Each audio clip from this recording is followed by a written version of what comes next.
tenían toda la bendición que tiene un hijo, de recibir la herencia. En este caso, estamos hablando de herencia espiritual.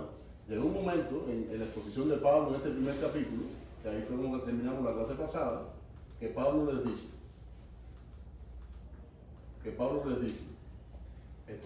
le pido al Señor, es decir, Pablo ahora ora por esa, es muy típico que los pastores oren por las congregaciones, por supuesto, y más Pablo que la había fundado, y les dice que estaba pidiendo que el Señor les revelara y les diera sabiduría para comprender todas estas cosas espirituales.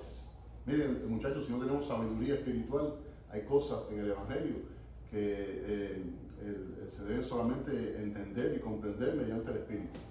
No es un 2 más 2 matemático, no es un razonamiento humano, no es una ciencia exacta, son cosas espirituales.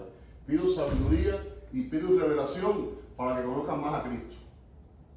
Fíjense, esta es la oración de Pablo, no por cosas materiales, y llegó un momento donde entonces Pablo se despide de este primer capítulo diciendo que en Jesucristo tenían un poder, una grandeza incomparable, y dice ahí que para derrotar a nuestros enemigos, que estamos rodeados de enemigos, lo que pasa es que los enemigos más peligrosos son los que no se ven, dice que les da el ejemplo de que como Dios había sometido todo a Jesucristo, también nosotros tenemos el mismo poder por medio de Jesucristo para someter estos enemigos que tenemos. ¿De qué nos vale la riqueza? Les puse ahí, riqueza espiritual, si no podemos hacer buen uso de ella. Viendo el ejemplo de ese hombre, que fue el hombre más rico, se considera el hombre más rico que ha habido en Estados Unidos, y miren que vivió hace años, pero hubo un momento en su vida que estuvo enfermo, y cuando estuvo enfermo, de nada le valían los millones que tenía Rockefeller. Jóvenes, así pasa con las cosas espirituales. Tenemos que estar seguros que en Jesucristo tenemos todos esos recursos para usarlos. Que no sucumbamos al temor o quizás a veces la desesperanza o lo que puedan decirte o el sentimiento de derrota, porque vamos a ser siempre los menos. No, olvídense que nunca vamos a ser tampoco mayoría. Jóvenes, ¿cuál era la diferencia? Y este fue el final de la clase, el espíritu que estaba obrando en esa iglesia de Éfeso. Eran hermanos pobres quizás ahí muchos habían tenido problemas en sus negocios, porque cuando se convertían en todas estas congregaciones del primer siglo, muchos tenían problemas en su negocio y a veces el sustento diario se veía en crisis. Sin embargo, jóvenes, el poder del Espíritu Santo, ese mismo poder que había cambiado a los discípulos temerosos que terminamos leyendo en Juan, y cuando empezamos el primer capítulo de Hechos, vemos que estos Pedro y Juan encabezando a los apóstoles y todo por ahí para allá, comenzó una expansión del Evangelio tremendo. ¿Qué había cambiado en ellos? El poder del Espíritu Santo obrando en sus vidas. Eso fue el único cambio. Seguía siendo el mismo Pedro, el mismo Juan, medio bruto, sin ciencia, sin letra, pescadores, pero tenían dentro el poder del Espíritu Santo. Vamos a la clase de hoy entonces. Y miren ahora lo que Pablo dice en el capítulo 2 de Efesios.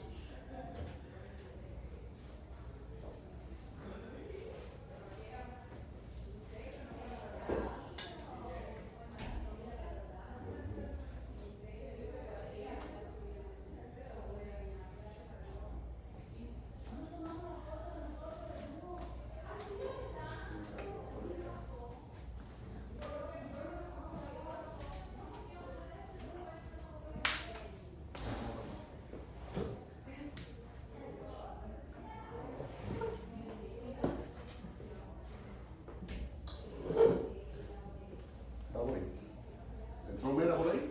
¿El profesor entró la Mena, tu hijo? ¿Y salió? Sí, andaba ahí. Oh.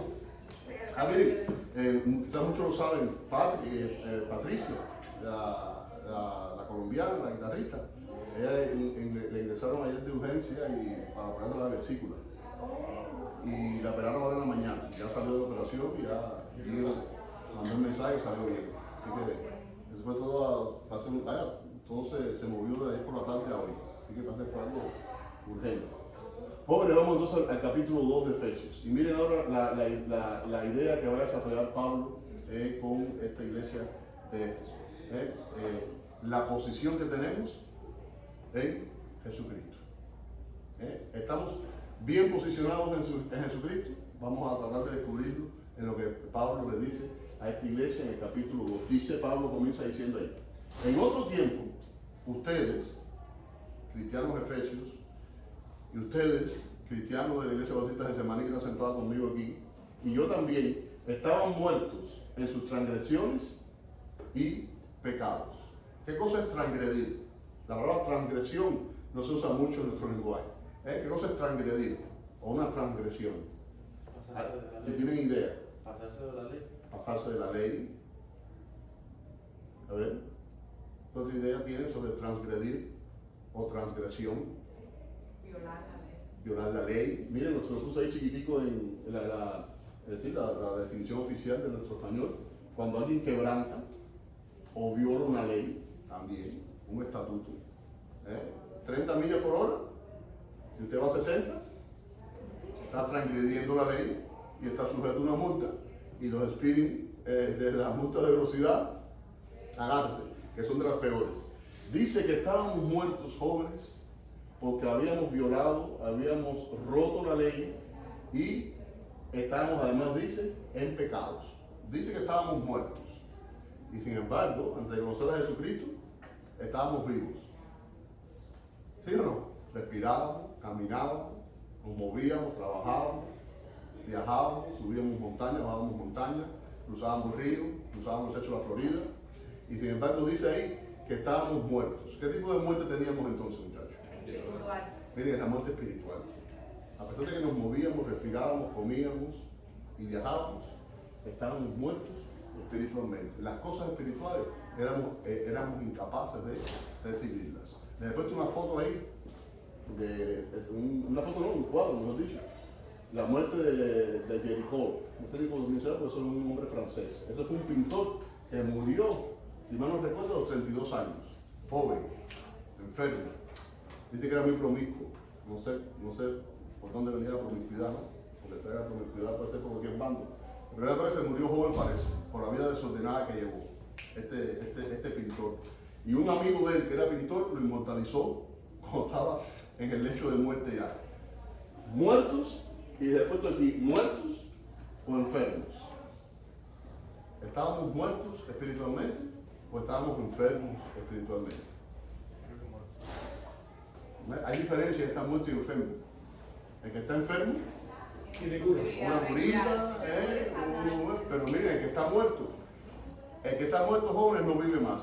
Solamente, ¿qué puede pasar para que un muerto vuelva a la vida? Una resurrección entonces. Y ahí es donde entra a actuar el poder del Señor. Jóvenes, dice ahí, en ellos andábamos. Cuando la Biblia usa la palabra andar, esta que hemos hablado tantas veces, y Pablo la usa mucho en sus cartas, este andar no es un simple caminar. Oye, vamos andando hasta Flagler allí, vamos, acompáñame, Stanley, hasta Navarro Flagler, ¿no? Y fueron andando Joel y Stanley. Este andar es, mire, lo que hacemos diariamente, cómo nos comportábamos. Nos estábamos comportando, jóvenes, dice ahí, conforme a los poderes de este mundo. Y dice ahí, les he puesto en negrito al final, de los que viven en la desobediencia. Miren, jóvenes, la desobediencia, jóvenes, es el principio de la muerte espiritual. Eso es una ley, jóvenes, que está escrita en la Biblia para las cosas espirituales, inclusive cuando le damos a los planos más humanos, diríamos, y familiares, y de relación padre a hijo. El hijo que desobedece va camino al problema. Les he puesto dos frases aquí, vamos a ver si identificamos quién las dice. Pero del árbol del conocimiento del bien y del mal no deberás comer, porque el día que comas, ciertamente morirás. Y hay otra frase que le puse abajo que dice, no es cierto, no van a morir. ¿De dónde vienen esas dos frases? Uno la declara Dios y el La primera la declara el Señor ahí a Adán y Eva. El día que coman morirán de ese árbol. Estaba pidiéndole cosa, obediencia. Inmediatamente entra el padre de la mentira y les dice, no es cierto, no van a morir. ¿Cuál fue el resultado? ¿Cuál fue la acción de Adán y Eva? Los dos por igual. Olvídense de echarle la culpa a Eva, la pobre, que después entonces corrió a Adán, el pobrecito Adán, que se dejó sacar por Eva, los dos igualiticos. Uno mató la vaca y el otro levantó la pata. hicieron caso a la segunda frase, a la del padre de la mentira, no es cierto, no van a morir. Y jóvenes, comenzó la muerte espiritual. Y por ahí entró a nosotros, jóvenes. Miren ahí, jóvenes, como dice, les he puesto algunos fragmentos que no vienen de Efesios, por supuesto. Dice ahí Romanos 12, no se amolden, no tomen el amolde del mundo actual. Dice Juan, el príncipe de este mundo, que es el maligno, va a ser expulsado. Dice Juan también, él es el padre de la mentira. Aquí vamos a prestar oído, muchachos. Si prestamos oído al padre de la mentira, estamos desobedeciendo y vamos caminos a grandes problemas. Pablo le dice a la iglesia, a los efesios, a estos cristianos del primer siglo, ustedes en un momento estaban muertos, ustedes habían desobedecido, ustedes estaban separados del Señor. Miren, esto lo pusimos una vez cuando estudiamos Juan, si mal no recuerdo, porque a veces en la Biblia vemos la palabra el mundo. Apártense del mundo, no se amolden al mundo. Ese mundo no es la bolita del mundo. Ese no es el globo terráqueo que tenemos, a lo mejor tú tienes ahí en tu escritorio, y le das vueltecita con el dedito.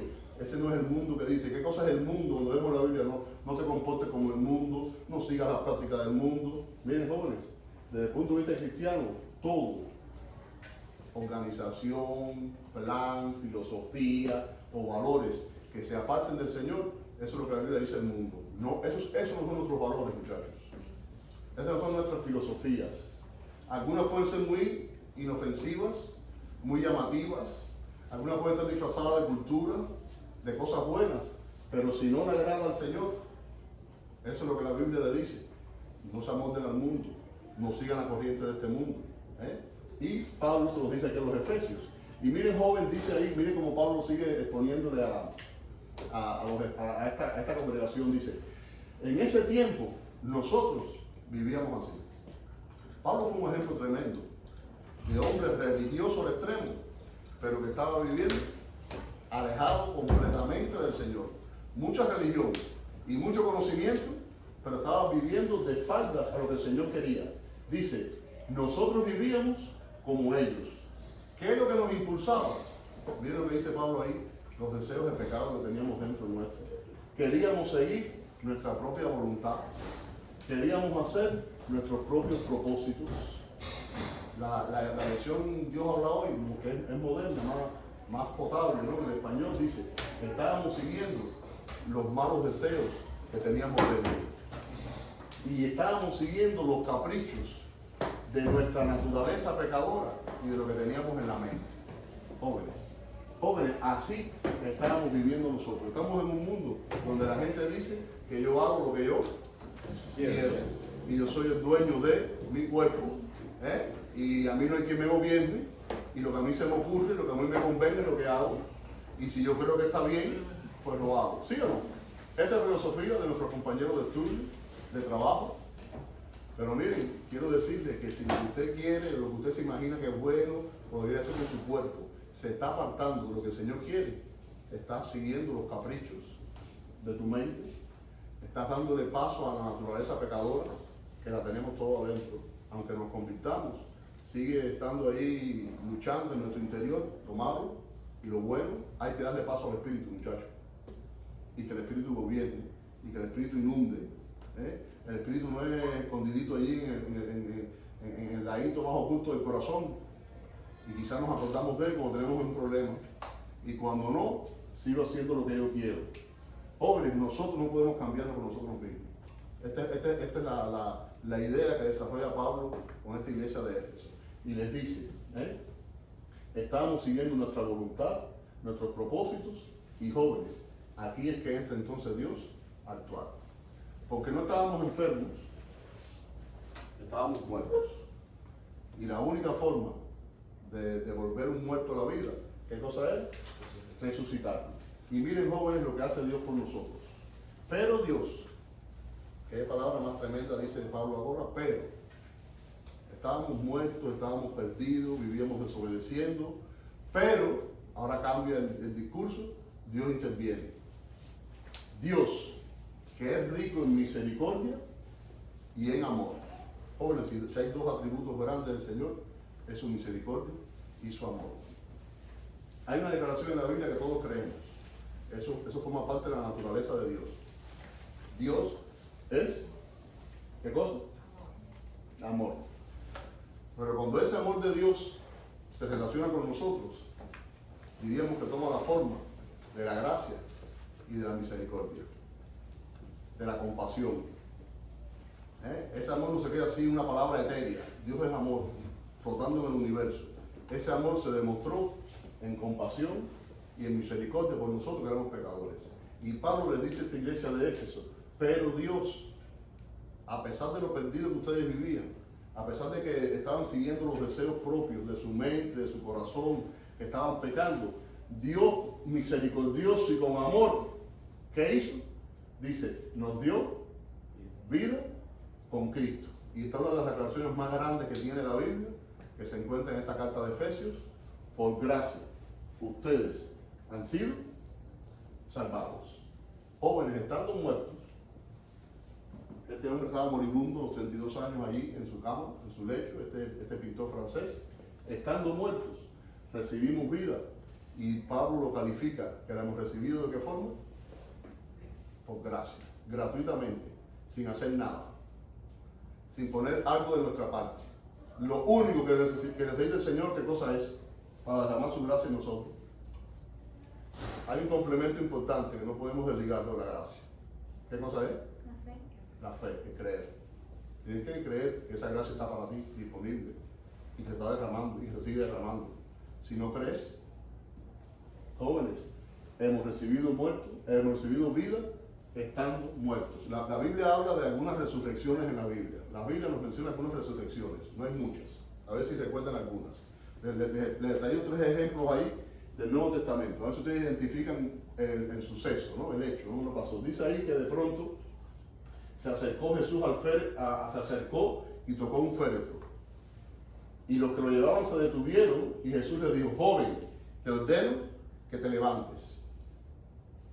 Y se levantó el muerto, el muchacho. ¿Qué milagro fue este? A ver si recuerdan. Había una viuda en un pequeño pueblecito se llamaba Naín, y el Señor se conmovió cuando vio a esta mujer con su único hijo muerto, y cuando pasaba el féretro, hizo ahí un milagro, se levantó el muchacho. Dice ahí, Lucas 8 nos narra otra resurrección del Nuevo Testamento. Pero él la tomó de la mano y le dijo, niña, levántate. ¿Cuál fue ese?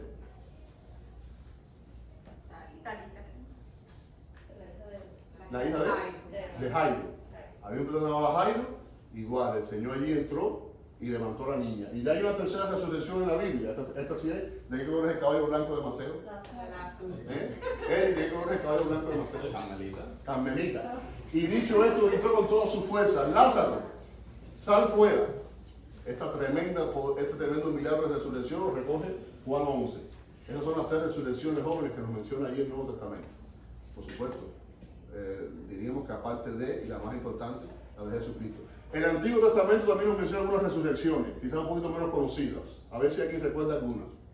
Hay 3 también en el Antiguo Testamento. O por lo menos qué profeta la hizo. La resurrección era un milagro no común, esto era de los más grandes. A ver, en el Antiguo Testamento había una viuda también, en Sarepta, y el profeta Elías levanta al niño de la viuda. Hubo una segunda resurrección en el Antiguo Testamento, a ver si recuerdan. Lo hizo otro profeta. Es algo como una niña, ¿no? Otra niña también. A ver, ¿era niño o niño? Era hijo. Era el hijo de una mujer de Tsunamita, de Sunem. Le dice Eliseo, el sucesor de Elías. Y hay una tercera resurrección en el Antiguo Testamento que tampoco extraña. Dice que llegaron los moabitas a atacar a Israel y estaban enterrando un muerto. Y cuando vinieron los enemigos, por supuesto había que salir huyendo, pero el muerto no podía quedarse tirado en el camino, imagínense ustedes. Y cogieron y tiraron los restos en la tumba de Eliseo. Y nos narra el libro de Reyes, me parece que es, que dice cuando los restos cayeron, el joven revivió.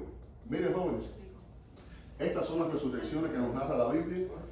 Y jóvenes, dice la Biblia, ahora Pablo vuelve aquí a Efesios. Dios nos amó con su gran amor y misericordia y nos dio vida con Cristo.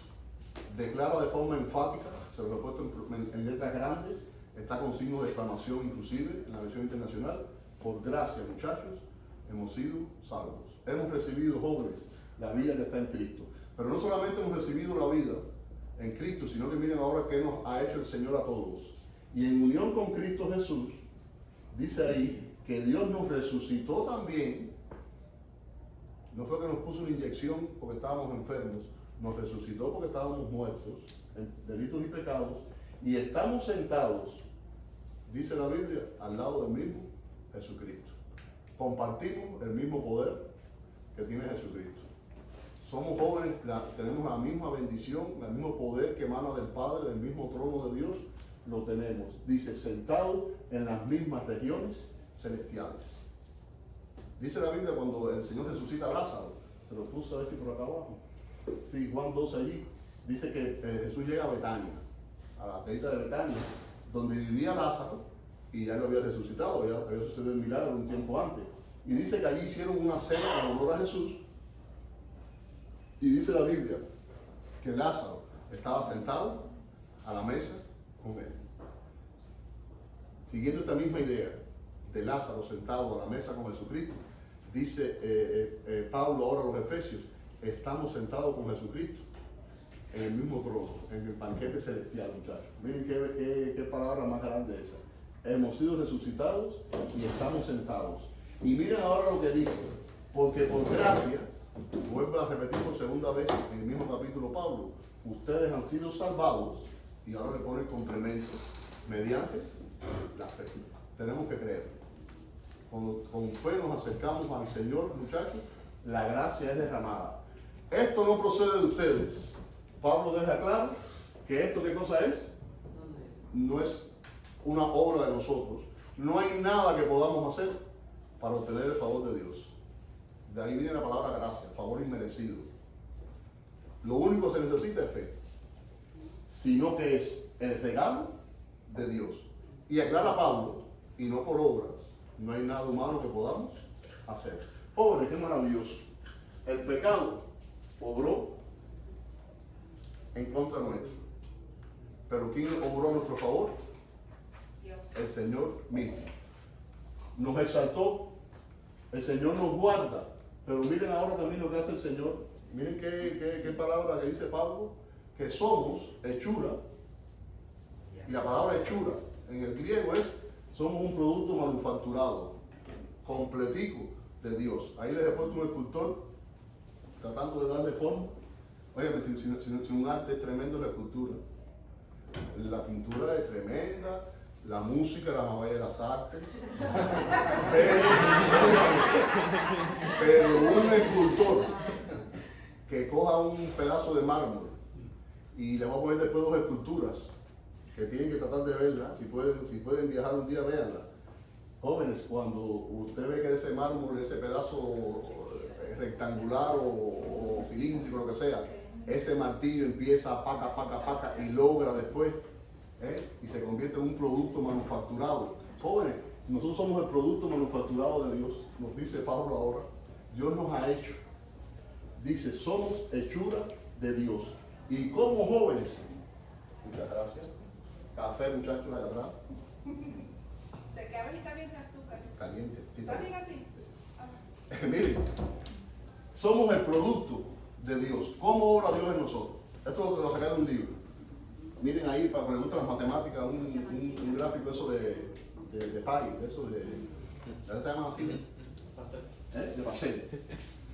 Palabra de Dios, oración y pruebas. ¿Cómo está orando Dios en nosotros? Miren, jóvenes, cuando Pablo le escribe y dice Tesalónica, les dice esto. Cuando ustedes oyeron la palabra de Dios, la aceptaron. Dice, la creyeron como que realmente la palabra de Dios. Y miren qué importante, a veces nos olvidamos de eso. La palabra de Dios actúa en nosotros. Jóvenes, la Biblia no es un libro de cuentos. Cuando usted lee, no te acostarse y que le dé sueño. Hay personas que antes que se acuestan, por ejemplo, una forma de quedarse dormido rápido es tener un libro en la mano. Olvídense de la Biblia, por supuesto. Hay personas, sí, claro. Hay personas que cogen un libro cualquiera y eso es un soporífero. A veces pasa cuando empiezan a ver ahí las letricas, unirse línea con línea, ¡pum! Melatonina, se quedan dormidos. Miren, jóvenes, no cojan la Biblia para quedarse dormidos. Hay gente que va a leer la Biblia porque duermo tan tranquilo. No, lee la Biblia bien despierto. Para que esa Biblia, miren, como lo que realmente es la palabra de Dios, actúen ustedes. Jóvenes, el Señor empieza a actuar en nosotros. Por eso le concedemos tanta importancia a la lectura de la Biblia. Por eso que damos una clase de escuela dominical como esta. Si no leemos la Biblia, si no descubrimos, si no profundizamos en la voluntad del Señor, ¿cómo va a actuar en nosotros el Señor? Y miren otra cosa importante, que lo dice más adelante Pablo en esta carta de Efesios. Dice que también el Señor obra en nosotros mediante la oración. Porque dice ahí que puede hacer muchísimo más de inclusive lo que le pedimos. Cuando nos estamos llenando del Señor con su palabra, la oración es vital en la vida del cristiano. La oración no es para nada más que orar frente a los alimentos, caballero. O la oración esa de antes de acostarse. Yo me acuerdo que de niño, cosas de niño al fin y al cabo, pero que marcaron nuestras vidas. Mi mamá cuando nos acostaba, nosotros éramos 3 varones. En Cuba todo el mundo dormía en un mismo cuarto. Por supuesto, ¿no? Eso no era un de cuarto para cada uno, apretadito, ¿verdad? Mi mamá pasaba por... Ustedes que eran 4, me imagino que eso era un campamento. Cuando uno dormía, mi mamá pasaba por la camita de los 4 y decíamos 2 textos antes de acostarnos. En paz me acostaré y así mismo dormiré, porque solo tú, Jehová, me haces vivir confiado. Y el Salmo 122:1. Yo me alegré con los que me decían, a la casa de Jehová iremos. Cualquiera diría que tiene que ver a la hora de acostarse a la casa de Jehová. No sé por qué mi mamá escogió eso, pero de niño nos quedó eso. El Salmo 4:8 no es una melatonina, es una declaración de confianza de que voy a dormir tranquilo porque el Señor está conmigo. Eso no es que automáticamente usted le llegue el sueño, a lo mejor lo dice, queda despierto 2 horas después. Eso no importa. Pero la cosa, jóvenes, que cuando nos llenamos de la palabra, cuando oramos, y fíjense, la palabra esta de Efesios, el Señor nos da más de lo que podemos imaginar. Qué bueno que usted le pida a alguien algo y cuando se aparezca con más de lo que usted le pidió. Eso siendo humanos, nosotros no nos asombra, no nos deja boquiabiertos. El Señor también hace con nosotros eso. Pero después dice Pedro, que quizás leamos, quizás no, leeremos mucho la palabra, nos llenaremos del Señor, oraremos y el Señor orará. Pero también viene el momento de la prueba, en algún momento de la vida, grande o pequeña. En la vida hay pruebas grandes, pequeñas, pruebas más sutiles, pruebas más abiertas, pero el momento de la prueba viene para grandes y pequeños. Y miren, jóvenes, esto es un ciclo. ¿A dónde vamos a recurrir? A la palabra de nuevo, a descansar en la promesa del Señor, a ver que el Señor me está hablando en esta prueba, a volver a depender del Señor y orar. Y miren, jóvenes, en este ciclo, trabajando aquí así, leyendo, orando y saliendo adelante en las pruebas, es que el Señor obra en nosotros. Y por eso es que Pablo dice, somos la hechura, somos el producto que el Señor ha hecho. Y aquí les traigo, jóvenes, porque el Señor trabaja de formas diferentes en cada uno. Dios obró en Moisés 40 años antes de que Moisés fuera el libertador. Se escapó de Egipto a los 40 años con un muerto a cuestas y terminó siendo criado en la corte del faraón y siendo un personaje importante, un príncipe. Terminó allá en un desierto cuidando ovejas, siendo un extranjero, un forajido, pero el Señor trabajando en él. Cuando vuelve Moisés a los 80 años, el Señor había trabajado en él. Ya no era el mismo Moisés que se había escapado a 40 años antes. José sufrió 13 años en Egipto, calumnias, cárcel, allí enemigos que se buscó gratis, porque José era un buen muchacho, José no tuvo más de lo que hizo. Y sin embargo, llegó a ser el segundo en la corte. Después del faraón estaba José. El instrumento que trajo a su familia del hambre que había en Israel fue José. David fue ungido siendo un muchachito, apenas. No fue rey al mes siguiente. Pasaron años, destierro, las lanzas de Saúl le volaban por la oreja a David, hasta que el Señor dijo, es el tiempo de que sea rey. Y en el mismo apóstol Pablo, muchachos, el Pablo tuvo 3 años, dice, después se convierte en Arabia, en regiones desérticas, el Señor preparándolo. El mayor misionero que ha tenido la historia del cristianismo ha sido el apóstol Pablo. Jóvenes, el Señor trabaja con cada uno de nosotros. Somos el producto que el Señor ha hecho, a base de cincel. Algunos reciben más cincelazos que otros y más martillazos. Eso está naturalmente en las manos del escultor. No somos nadie para decidir si recibimos más o somos menos. Pero no nos quepa duda de que somos el producto que el Señor ha hecho. Estas son dos de las esculturas que le he dicho que el día que puedan vayan a verlas. Están en Roma las dos. El Moisés, el famoso Moisés de Miguel Ángel. Cuando usted está frente a esa escultura, hay gente que dice, óigame, y no es en balde decirlo, como que parece que Moisés se va a levantar de ese asiento. Nosotros tuvimos la oportunidad de estar. Cuando llegas a esa iglesia y usted ve a ese Moisés delante de usted dice, ¿qué vida hay en ese mármol?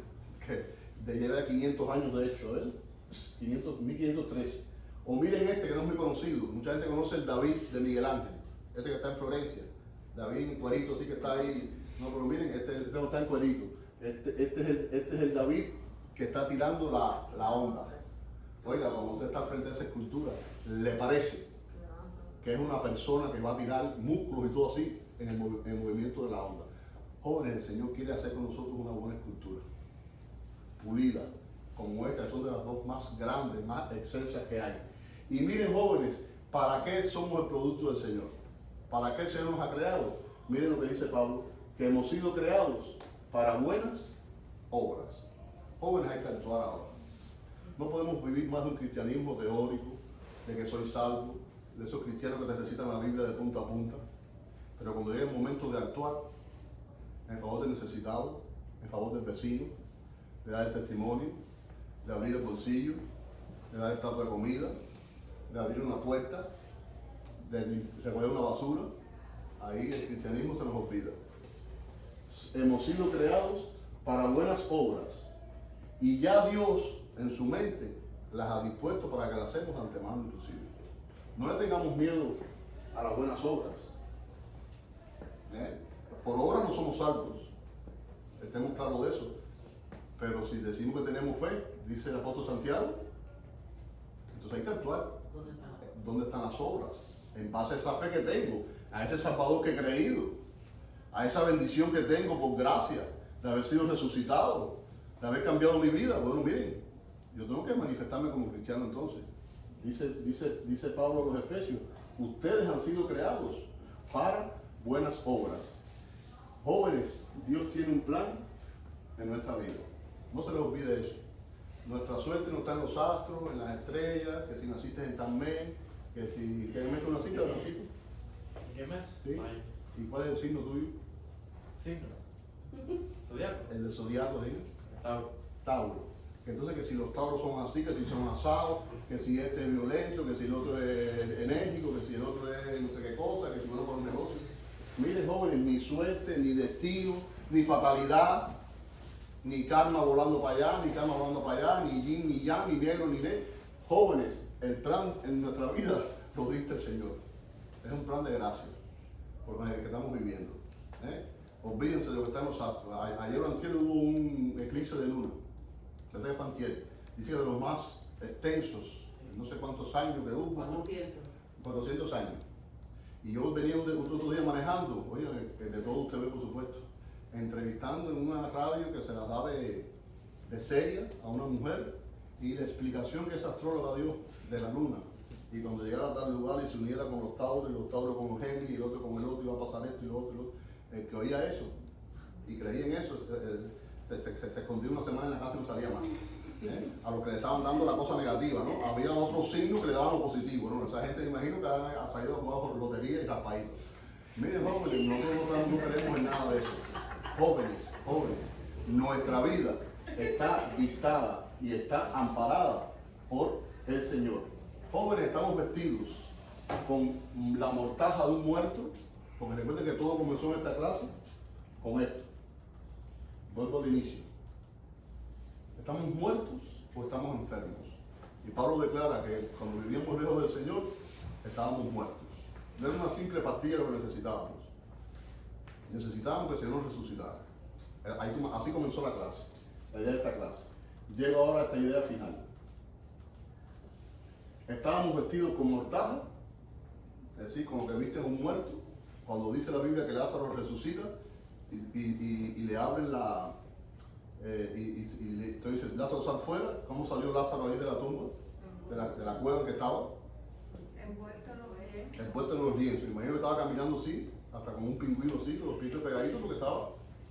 ¿Estamos vestidos con la mortaja de un muerto o estamos vestidos jóvenes con la vestidura de gracia? ¿Estamos atados a la vida antigua? ¿Seguimos todavía comportándonos como si viviéramos en el cementerio del pecado? ¿O estamos viviendo en plena libertad? La libertad que tenemos en Jesucristo, la bendición que tenemos en Jesucristo.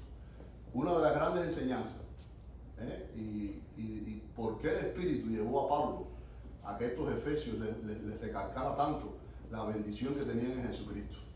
Me imagino yo que a lo mejor estos efesios, cuando se convierten y el problema que se genera allí social y religioso en aquella ciudad que era tan idólatra, cuando se cae el negocio cuando comienza a peligrar el negocio del templo de Diana, de los efesios, fíjense que una de las ideas que repite y repite Pablo es que no se olvidaran los efesios de la bendición que tenían en Jesucristo, de lo importante que eran para Jesucristo, del poder que tenían en Jesucristo. Porque me imagino yo que estaban siendo, miren, aplastados como cucarachas. Pablo mismo, hubo un momento allí que por poco, como tantas veces, no fue la única, se la pelan. Jóvenes, hemos resucitado y estamos sentados en el mismo trono del Señor. Obra por nosotros, obra en nosotros, y con las obras que nosotros hagamos, también obra a través de nosotros.